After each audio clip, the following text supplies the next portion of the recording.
بسم الله الرحمن الرحيم. اقرأ باسم ربك الذي خلق.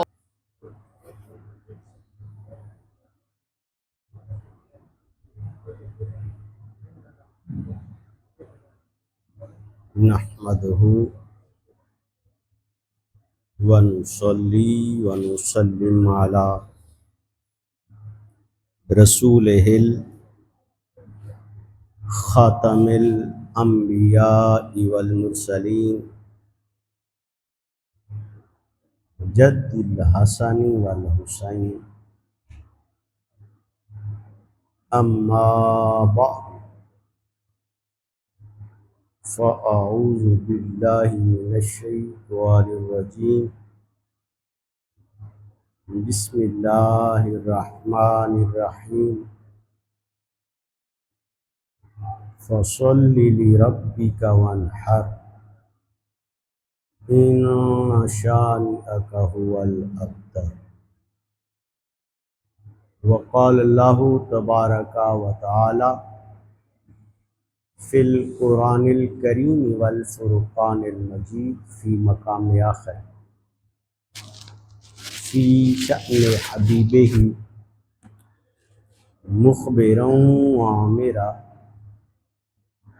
ان اللہ وملائکتہ یصلون علی النبی یا ایہا الذین آمنوا صلوا علیہ وسلموا تسلیما اللہم صلی علی سیدنا و مولانا محمد وعلی آلہ و اصحابہ اجمعین الصلاۃ والسلام علیک یا سیدی یا رسول اللہ وعلی آلک و اصحابک یا حبیب اللہ۔ یہ مکتب کی کرامت تھی یا کہ فیضان نظر تھا؟ یہ مکتب کی کرامت تھی یا کہ فیضان نظر تھا؟ سکھائے کس نے اسماعیل کو آداب فرزند؟ نہایت واجب الاحترام علماء ذی وقار، قابل قدر بزرگوں، قابل فخر بھائیوں، دوستوں، پیارے پیارے معصوم بچوں، جملہ حاضرین سامعین، السلام علیکم ورحمۃ اللہ وبرکاتہ۔ اللہ رب ذوالجلال کی بارگاہ میں بے شمار بار شکرانے، جس خالق کائنات نے جمعۃ المبارک کے بابرکت لمحات میں زندگی کے کچھ قیمتی لمحے اپنے بابرکت گھر میں گزارنے کی توفیق عطا فرمائے۔ دل سے دعا فرمائیے اللہ رب ذوالجلال ہم سب کے یہ لمحے قبول و منظور فرمائے، اور ان لمحات کی قبولیت کا صدقہ اللہ رب ذوالجلال ہم سب کی اور ہم سب کے والدین کی مغفرت اور بخشش فرمائے۔ احباب گرامی، جیسا کہ آپ کو معلوم ہے، آج ماہ مقدس ذی قعدہ کا آخری جمعۃ المبارک ہے اور ذی الحج کی آمد ہے، اور ذی الحج کے ساتھ جہاں حج بیت اللہ شریف کی برکات ہیں، وہاں دنیا بھر میں سنت ابراہیمی کی یاد کو تازہ کرنے کے لیے اللہ تبارک و تعالیٰ کی بارگاہ میں پوری امت مسلمہ اپنی اپنی استطاعت اور طاقت کے مطابق اللہ تعالیٰ کی بارگاہ میں قربانیاں پیش کرتے ہیں۔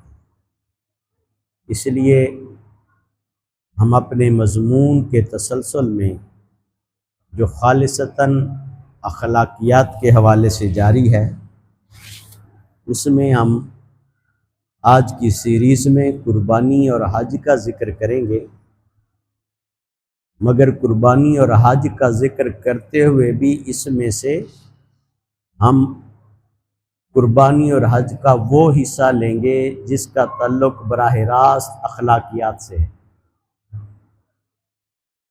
یقین جانیے حسن اخلاق اور اخلاقیات ایک ایسا سمندر ہے، جتنی بھی عبادات ہیں آپ ان کا ذکر کریں گے تو کہیں نہ کہیں ان کا تعلق جا کے حسن اخلاق کے ساتھ جڑے گا۔ آپ حیران ہو جائیں گے اگر آپ قربانی کے احکامات جو قرآن کریم میں اللہ تبارک و تعالیٰ نے بیان فرمائے اور جو حدیث نبویہ میں تاجدار ختم نبوت امام الانبیاء سید الانبیاء حضرت محمد مصطفیٰ صلی اللہ علیہ وآلہ وسلم نے بیان فرمائے، اس میں سے کچھ مقامات سے میں آج آپ کو نشاندہی کرتا ہوں کہ قربانی اور حج کا تعلق بھی جا کے حسن اخلاق سے جڑے۔ پہلے قربانی کو لے لیتے ہیں۔ رب کعبہ نے قرآن کریم میں سورہ الکوثر میں ارشاد فرمایا، اِنَّا أَعْطَيْنَاكَ الْكَوْثَرَ فَصَلِّ لِرَبِّكَ وَانْحَرْ۔ اے محبوب، بے شک پکی بات ہے ہم نے آپ کو کثرت کے خزانوں سے نوازا ہے۔ کثرت کی کثرت، کل خزانوں سے نوازا ہے، بس فَصَلِّ لِرَبِّكَ وَانْحَرْ۔ اللہ تعالیٰ کی بارگاہ میں جس کو بھی اللہ تعالیٰ کی طرف سے نعمت ملے، خزانے ملے، اسے چاہیے اللہ تعالیٰ کی بارگاہ میں نماز تشکر ادا کرے، نماز پڑھے، وانحر، قربانی کرے، صدقہ و خیرات کرے۔ پھر دوسرے مقام پر قرآن کریم میں اللہ تبارک و تعالیٰ نے اسی قربانی کا ذکر کرتے ہوئے فرمایا، لَن يَنَالَ اللَّهَ لُحُومُهَا وَلَا دِمَاؤُهَا وَلَكِنْ يَنَالَهُ التَّقْوَى مِنْكُمْ۔ فرمایا لوگو، یہ جو آپ قربانی پیش کرتے ہو، جانور ذبح کرتے ہو، گائے، بکرے، بیل، اونٹ، دمبے، یہ جو ذبح کرتے ہو، اللہ تعالیٰ فرماتا ہے میرے پاس نہ تو ان کا خون پہنچتا ہے، نہ ہی گوشت پہنچتا ہے۔ یا اللہ، اگر یہ تیرے پاس سب کچھ نہیں پہنچتا تو پھر تیرے پاس کیا پہنچتا ہے؟ فرمایا وَلَٰكِن يَنَالُهُ التَّقْوَىٰ مِنْكُمْ۔ فرمایا یہ جو تمہارے اندر اس قربانی کی وجہ سے ایک تقویٰ، پرہیزگاری، ایک احساس پیدا ہوتا ہے نا، میرے پاس تو وہ پہنچتا ہے۔ کوئی 20 لاکھ کا 10 من کا بیل خرید کے بھی اتنا اجر نہیں پا سکتا، اور کوئی 25-30 ہزار کا بکرا ذبح کرتا ہے پر اس کا اجر اس سے بھی بڑھ جاتا ہے۔ وجہ کیا ہے؟ رب کعبہ فرماتے ہیں میں نے نہ جانور کا وزن دیکھا، نہ یہ دیکھا کہ کس نے کتنا خرچ کیا ہے، میں نے تو یہ دیکھا کہ کون کتنے عشق الہی میں ڈوب کر میری بارگاہ میں قربانی پیش کرتا۔ دل کی کیفیت کیا؟ دل کی کیفیت کا نام ہی تو تقویٰ ہے۔ حسن نیت اور خلوص نیت کا نام ہی تو تقویٰ ہے۔ عشق الہی اور محبت رسول کا نام ہی تو تقویٰ ہے۔ اللہ تعالیٰ کی نافرمانیوں سے بچنے اور اس کے احکامات پر عمل کرنے کا نام ہی تو تقویٰ ہے۔ ہر قدم اٹھانے سے پہلے اس کی مرضی شامل کر لینے کا نام تقویٰ ہے۔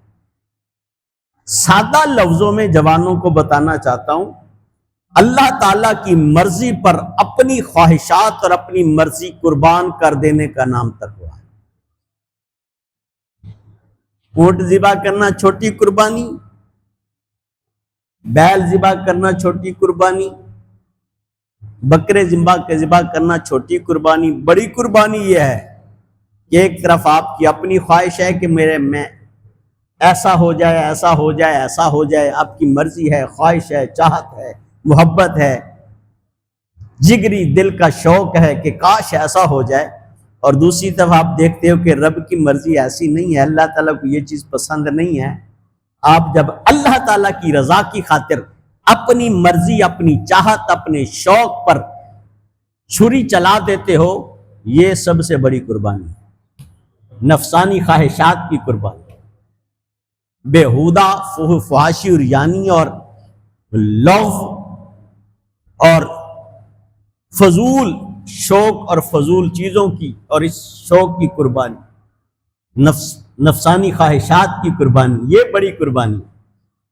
رب کعبہ نے ارشاد فرمایا میرے پاس نہ خون پہنچتا ہے نہ گوشت پہنچتا ہے، میں تو تمہارے وہ حسن نیت اور خلوص قلب اور دل کی کیفیت کو دیکھ رہا ہوں، کون کس اعتبار سے خرچ کرے اور کون کس نیت اور کس خلوص کے ساتھ کر رہا ہے۔ پھر اسی آیت سے ہی یہ مفہوم ملتا ہے، رب کعبہ بے شک تیرے پاس گوشت نہیں پہنچ رہا، پھر کرنا کیا ہے؟ فرمایا 3 حصے کر لو، ایک خود کھاؤ، ایک حصہ مسکینوں غریبوں کو کھلاؤ، ایک حصہ اقارب اور دوستوں کو کھلاؤ گے میری مخلوق کو راضی میں ہو جاؤں، میری مخلوق کھائے گی، میرے بندے کھائیں گے۔ ایک حصہ کم از کم ان لوگوں تک پہنچنا چاہیے جو قربانی نہیں کر پائے، دوسرا حصہ ان کو بھی دے سکتے ہو جو صاحب حیثیت ہیں، قربانی بھی کر رہے ہیں لیکن آپ کا ان کے ساتھ تعلق ہے، رشتہ داری ہے یا دوستی ہے یا ہمسائے گیری ہے، دونوں حصے بھی ان لوگوں کو دے سکتے ہیں جو قربانی نہیں کر سکتے۔ اگر دونوں حصے ان کو دے دیں گے تو زیادہ افضل ہے، لیکن اگر ایک حصہ ان کو دے دیا جو قربانی نہیں کر سکے اور دوسرا حصہ آپ نے ان کو دے دیا جو قربانی کر تو سکتے ہیں مگر چونکہ آپ کے عزیز ہیں، آپ کے دوست ہیں، آپ کی بیٹیاں ہیں، بہنیں ہیں، پھپھو ہے، خالہ ہے، آپ کے خاندان کی بیٹیاں ہیں، آپ کے خاندان کے لوگ ہیں، محبت اور پیار بڑھانے کے لیے بطور تحفہ ایک حصے کی گنجائش شریعت نے رکھی ہے کہ آپ ان کو بھی دے سکتے ہیں جنہوں نے خود بھی قربانی کر رکھی، تاکہ آپس میں تعلق داری بڑھے، محبت بڑھے۔ اب یہ کیا ہے تو قربانی خالصتاً واجب من اللہ، رب کی طرف سے واجب، اللہ کا حکم قرآن میں، نبی کا حکم فرمان میں، حدیث میں، اس کے باوجود اس قربانی کے اندر بھی خلق خدا اور مخلوق خدا کے ساتھ حسن اخلاق والا تعلق جوڑنے کے احکامات کا نام قربانی۔